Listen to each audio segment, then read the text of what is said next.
Assalamu alaikum guys, welcome to another vlog. This vlog is going to be very informational, so इसको पूरा watch करें. And to all the ladies out there who are trying to conceive, ये सब उनके लिए है. आप लोग जो देख रहे हो वो है ये एक छिटांक पठान लोध इसको कहते हैं. इसको मुझे कूटना है, उसके बाद इसको इन सबको इनमें पीसना है. ठीक है. नेक्स्ट थिंग इज़ आधा पाव खोपरा, दिस इज़ खोपरा, और आधा पाव गुड़, आधा पाव छुआरे, आधा पाव बादाम एंड आधा पाव पिस्ता. इनको क्या करना है, कैसे करना है, किस तरीके से लेना है, वो जिन्होंने मुझे वॉइस मैसेज भेजा था मैं उनका चला दूँगी. बट ये आप लोग नोट कर लेना कि 1 2 3 4 5 6 आइटम है. इस सारी चीज़ें एक आधा आधा पाव है, और सिर्फ ये पठान लोध जो कि दालचीनी की तरह होती है एक छिटांक है. सो अब हम वीडियो जो है आगे बढ़ाते हैं और मैं पीसूँगी और वो सब आप लोगों को दिखा दूँगी.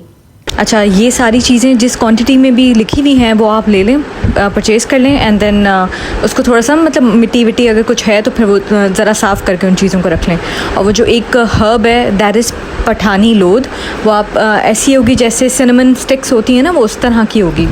तो उसको आप ज़रा पहले कूट लें किसी चीज़ में रख के, मतलब मोटर पेस्टल है आपके पास तो उसमें कूट लें, और वरना तो वैसे भी किसी शॉपर में रख के उसको थोड़ा सा कूट लें. मतलब ऐसा कर लें कि वो ग्राइंडर में ना चल जाए आराम से.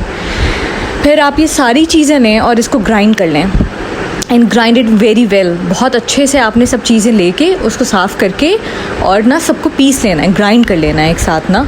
तो ये तो हो गया आपका फर्स्ट स्टेप.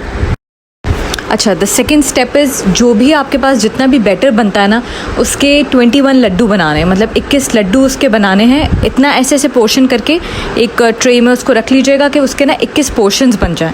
सारा जो भी आपके पास एक पाउडर ग्राइंड फॉर्म में जो भी चीज़ होगी उसका. अच्छा, उसमें ना गुड़ कुटावा होगा तो उसकी वजह से वो जो पाउडर होगा वो इतना स्टिकी होगा कि आप उसके आराम से लड्डू बना सकें. तो वो 21 आपने लड्डू बनाने हैं. 14 लड्डू जो हैं वो you have to keep it in a jar, और उसको आप फ्रीज़र में डाल दीजिएगा, फ्रिज में डाल दीजिएगा. ठीक है. जो 7 लड्डू हैं, जो आप 7 लड्डू अलग कर लीजिएगा, 21 बनेंगे उसमें से 7 अलग कर लें, 14 जार में डाल के फ्रिज में रख दें आप. तो जो 7 लड्डू हैं वो खाने इस तरीके से हैं कि आपने पीरियड से नहाए, आप बिल्कुल फ़ारिग हुए, वेरी नेक्स्ट डे सुबह फजर की नमाज़ आपने पढ़नी है, और जो जानमाज होती है उसके कॉर्नर पे 1 ग्लास वार्म मिल्क और 1 लड्डू ये रखना है. ठीक है. आपने फजर की नमाज़ पढ़ी, 2 रकात सुन्नत, 2 रकात फ़र्ज़, और फ़र्ज़ पढ़ने के बाद आपने 2 रकात नमाज नफिल हाजात पढ़ी. वो आपने 1 टाइम ही पढ़नी है, पहली ही दफ़ा में. ठीक है. वो आपने पढ़ी, पढ़ने के बाद आपने वो लड्डू खाया. लड्डू खाने के बाद आप सो जाएं, ब्रेकफास्ट करना है, व्हाटएवर योर रूटीन इज़, आप ये कर लें. और ये पूरा 7 डेज़ तक करना है. अच्छा, ये 7 दिन तक रोज़ सुबह आपने फ़जर की नमाज़ पढ़नी है और लड्डू और गर्म दूध पीना है. लेकिन जो है इन 7 डेज़ में हस्बैंड के साथ आपने इंटीमेट नहीं करना. मतलब हस्बैंड से इन 7 दिनों में आपने दूर रहना है जब तक आप लड्डू खाएं. मतलब आप पीरियड से नहाते साथ ही आपने नेक्स्ट डे फ़जर की नमाज़ पढ़ी, 2 नफिल हाजात पढ़ी. वो आपने बस एक ही फ़जर की नमाज़ में नफिल हाजात पढ़नी है. बाकी जो 6 डेज़ फॉलोइंग होंगे उनमें बस आपने एक लड्डू खाना है और बस 1 गिलास दूध पीना है. वो पी के एंड देन 7 डेज़ के बाद आप हस्बैंड एंड वाइफ इंटीमेट कर सकते हैं. मतलब 7 डेज़ के बाद इट्स नेसेसरी ऑफ कोर्स. तो उसमें ये होता है कि बहुत सारे लोगों ने माशाल्लाह अल्हम्दुलिल्लाह, बस अल्लाह ताला ने उनके नसीब में लिखा हुआ था तो उन्होंने कंसीव कर लिया. मतलब मैंने इतने मिरेकल्स होते हुए देखे हैं कि एक औरत जिनको 14 ईयर्स हो गए थे उनकी शादी को और नहीं हो रहा था, शी वॉज़ नॉट एक्सपेक्टिंग. मतलब उन्होंने बस खा लिए थे लड्डू और उनको ये वो नहीं था कि हो जाएगा, मतलब फ़र्स्ट अटैम्प्ट में ही हो जाएगा. तो ये होता है कि अल्लाह ताला पहली ही दफ़ा में आपको फ़र्स्ट मंथ में ही आप कंसीव कर लेते हैं.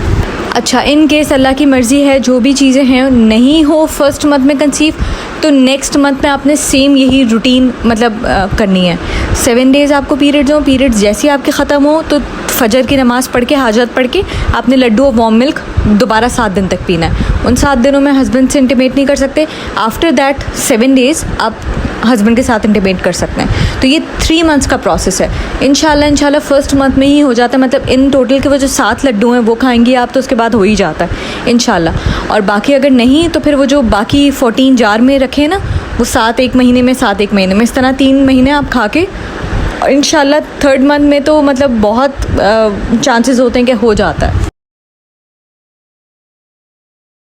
हाय गाइस, ये वीडियो बनाने का मकसद ये है कि मैं अपना रिव्यू दूं, क्योंकि ये लड्डू मैंने अपने लिए बनाए थे। इस वक्त इतनी शदीद गर्मी है और मैंने फ़ैन भी ऑफ़ किया हुआ है, बट वीडियो के लिए करना पड़ेगा। इन लड्डू से मैंने जो है वो 3 महीने लिए। 3 महीने के बाद मैं प्रेग्नेंट तो नहीं हुई, but the most important thing is जो डे 12 का स्कैन होता है, जिसमें आप देखते हो कि आपका ओवरी ने जो एग होता है या फॉलिकल होता है वो एग में मैच्योर हुआ कि नहीं। द थिंग जो मैंने नोट की कि इससे बहुत ड्रास्टिकली इफ़ेक्ट पड़ता है एग की क्वालिटी पे। ऑब्वियसली सारे नट्स हैं एंड उसके अंदर ओमेगा 3 है, गुड फैट है, ओमेगा 6 है, which is really helpful for the egg to get mature. अगर जिनके साथ एग की क्वालिटी का इशू है, जिनके लो क्वालिटी एग्स हैं, जिनको एग के अंदर मेच्योर होने में मसला होता है, वो लोग ये ज़रूर ट्राई करें। Obviously it will help you to conceive.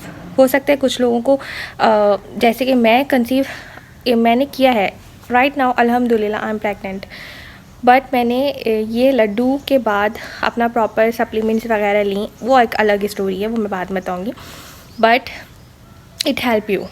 मैं कहूँगी 100% आप लोग इसको बना के अपने घर में रखें। कुछ भी नहीं है, बहुत आसान है, बहुत आसान नहीं है, मेहनत का काम है, लेकिन आपने एक ही रात का काम है। मैंने जो था ये एक रात में सब कुछ पीसा, उनके लड्डू बनाए और रख लिए, और मैं इसको हर महीने 7 दिन तक दूध के साथ पीती रही, जैसे उन्होंने मुझे बताया था, गाइड किया था। वो बहुत ही कोई काइंड सोल सिस्टर थी, जिन्होंने सोल सिस्टर पाकिस्तान भी पोस्ट डाला था। Then she privately message me, और मैंने कहा कि जब मैं अपने लिए बना रही हूँ तो क्यों ना मैं यूट्यूब पे अपलोड करूँ, ताकि कुछ लोगों को जो करना चाहते हैं उनको फ़ायदा हो जाए। Thank you so much guys for watching, and please like share with any one in your family who is suffering from this infertility issues, because it's really common, and I guess it's not a taboo topic these days. Help and subscribe my channel. Love you all, और अल्लाह हाफिज़। मिलते हैं next vlog में।